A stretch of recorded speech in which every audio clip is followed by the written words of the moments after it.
Good morning and welcome back to our morning devotions as we continue reading A View from the Zoo by Gary Richmond. He worked in the LA Zoo during the 60s and 70s, and today's chapter is called Protect Us from Those Who Protect Us. And it comes with an adorable picture. See, it was worth it just for that picture. All right, here we go. Cats and dogs, Russians and Americans, security guards and animal keepers, they are all classical enemies. I'll bet you are surprised about security guards and animal keepers. I suppose this statement needs an explanation. Security guards and animal keepers have a built-in basis for misunderstanding. It begins with the way they dress. Security guards wear neatly pressed uniforms, ties, and their shoes are so shiny that they may catch a glimpse of their own reflection as they pass by. Their fingernails look manicured and their hands are soft and smooth. No calluses need apply, thank you. By quitting time, they are still neatly pressed, and should they walk by, you may pick up a delicate remembrance of their shaving lotion as it echoes their departure. What can I say? They're 8x10 glossies. Animal keepers dress in work clothes, dark brown pants and tan shirts. They perform hard physical labor and they sweat profusely. By morning break, they may smell like 20 minutes of brisk basketball. Their shoes never shine and shouldn't even be discussed in mixed company. Their hands are weathered and calloused and could be used to plane a door. They are of the earth. Security deals with the public. They know little of the animals. They are proud of it. They couldn't tell you the difference between a wallaby and a wombat. Keepers talk animals, breathe animals, and dream animals. Do you want to know where animal keepers go on their vacations? To other zoos. That should tell you something. The fact that the security knows little about animals is not the rub. No, indeed. The real problem is that keepers never see security guards do anything that remotely resembles work.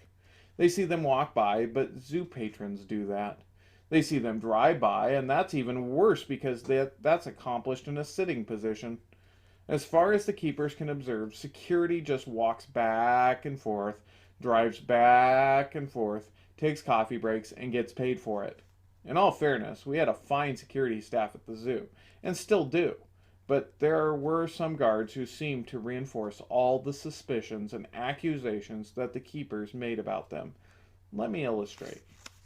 In 1969, our Australian dingo dogs had puppies, 5 yellow balls of mischief that charmed every passerby. Let's show that picture again, because they're so cute. Adorable. The keeper that cared for them played with them every chance he got, and they became very tame. They knew no strangers and spent a good deal of their day at the front of the cage licking people's fingers and accepting as much affection as they could solicit. Now, if you know wild animals, a dingo dog is a very distinctive breed. But if you don't, it's just another old yeller dog. It looks like a cross between a German Shepherd and a yellow Labrador Retriever. You might find something similar any day you visited your local animal shelter. The zoo was a popular hangout for hippies in the late 60s. One of them formed an affection with the dingo pups and conceived a plan. It was a simple plan: smuggle wire cutters under your trench coat and cut just enough wire so that you might liberate one puppy. If you came on a weekday, no one would even notice what they had done. That's just what they did. He and his girlfriend paid their admission, walked straight to our Australian section. I'm confident that she stood watch while he labored to snip the wire in 6 places. He bent up the wire, and presto, he possessed his own dingo pup. Oh, but he wasn't out of the woods yet. He was 2/5 of a mile from the front gate. He had picked the most wiggly puppy of the 5. It was noisy, too. They began to walk to the front gate when they were stopped. Can't you imagine how their hearts began to pound? The security guard spoke with practiced authority. "Hey, what you got under that coat? You want to show it to me?" The hippie looked paralyzed. He opened up his coat and extended the wiggly puppy toward the security guard, who patted it on the head and said, "I didn't want to hold your puppy. I just wanted to see it. Don't you folks see the no pet sign at the front gate? Don't you folks see the no pet sign at the front of the gate? Sorry. We don't allow pets because they might give our animals a new disease or something. I'm afraid that I'm going to have to escort you to the front gate and make sure that you get the pup off the premises." That's just what the security guard did. He gave them the equivalent of a police escort right to the front gate, where the hippie and his girlfriend apologized all the way to their car. They apologized so much that the security guard began to apologize for the size of the small "No Pets Allowed" sign. Boy, did the keepers have fun with that story. They said that it was a good thing the hippie didn't try to steal an elephant, or the security guard might have gotten a hernia helping them to carry it out. Not too long after that, a night security guard offered the coup de grace to any hopes of reconciliation. A gentle female chimpanzee escaped from her cage at the old zoo 2 miles away, where the chimps were being held until their quarters at the health center became available once again. It was 3 in the morning, and the security guard caught a glimpse of the ambling ape in the high beams of his security vehicle. He radioed the security center at the main zoo for instructions as what he should do. The security center phoned Dr. Sedgwick at home and advised him of the emergency. They asked him what the guard should do. Not knowing that it was one of the very gentle females, Dr. Sedgwick advised the security officer on the scene to do anything necessary to keep the chimp from leaving the area. It could be a very dangerous animal roaming the neighborhood surrounding Griffith Park. As Dr. Sedgwick was hanging up the phone, he thought it may have been better if he had not made the chimp seem so dangerous. He recalled that this particular security guard on the scene was a gun enthusiast. Dr. Sedgwick arrived at the old zoo 10 minutes too late. The sweet young female was already dead. She had been shot to death by the night security guard. The officer's story was that he had stepped out of his vehicle to follow the chimp, and she charged him. The examination revealed that the chimp had been shot in the back. Although Dr. Sedgwick tried his best to explain that he had set the security guard up to be terrified, the keepers just wouldn't buy it. They hounded the man until the day he quit the zoo. I've many times since tried to put myself in the place of that security guard. The zoo is an eerie place at night, and surpasses a graveyard for downright frightfulness. I don't believe in ghosts, but I do believe in animals. The years have proven that animals do get out, and you could never be sure that they were not sharing a path with an escaped lion or a bear. The security guard couldn't have known which chimps were dangerous and which ones were not. Nobody could have known in the dark. I'm not sure what I would have done if the chimp approached me on a dark night in the old zoo. Well, it was a long while before the hard feelings were abated. About the time they had, something else happened. It was 5:30 in the evening on a Thursday, and the red phone began to ring at the security office. It was an ominous signal. It meant that one of the keepers at the reptile house had been bitten by a deadly snake. The system is arranged so that as soon as the keeper is bitten, he could walk to a red phone and simply take it off the hook. This would cause the red phone to ring in the security office and trigger a whole sequence of events to unfold. Supervisors would be notified, county general would be called, and a security guard would rush to the reptile house to assist with emergency transportation.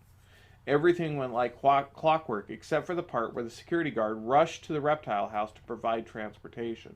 He rushed to the reptile house all right, and he rang the doorbell. Nobody answered, so he rang it again and again.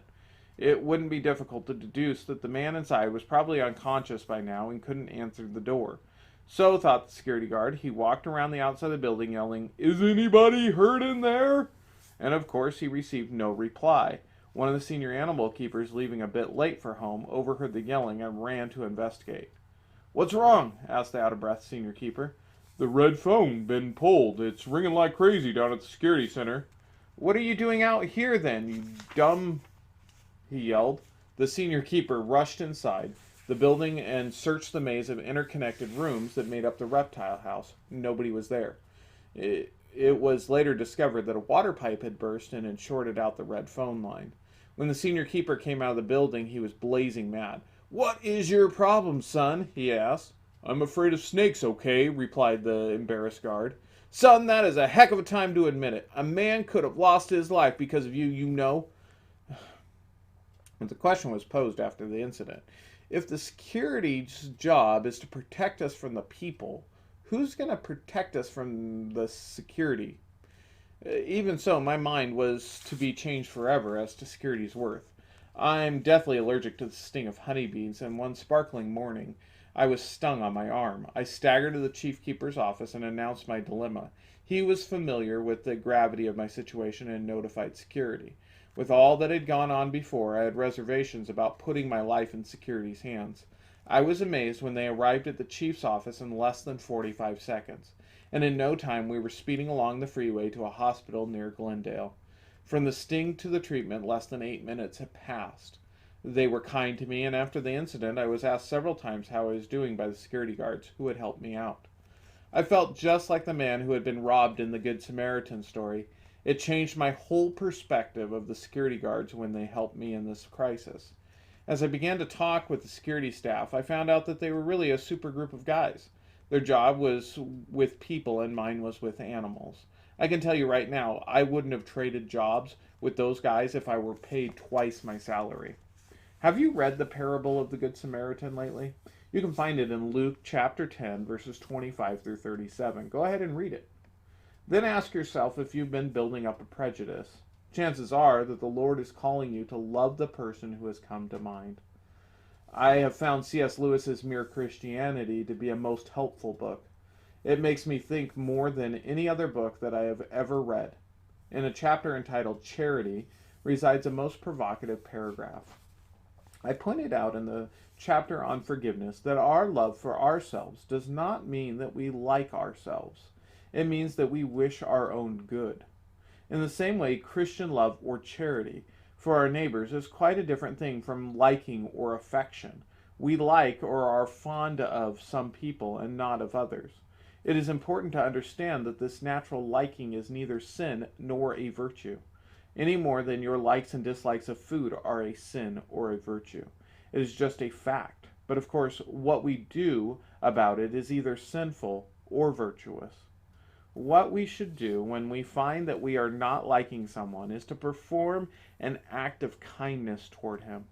It is easier to love someone you're helping than someone that you are hurting.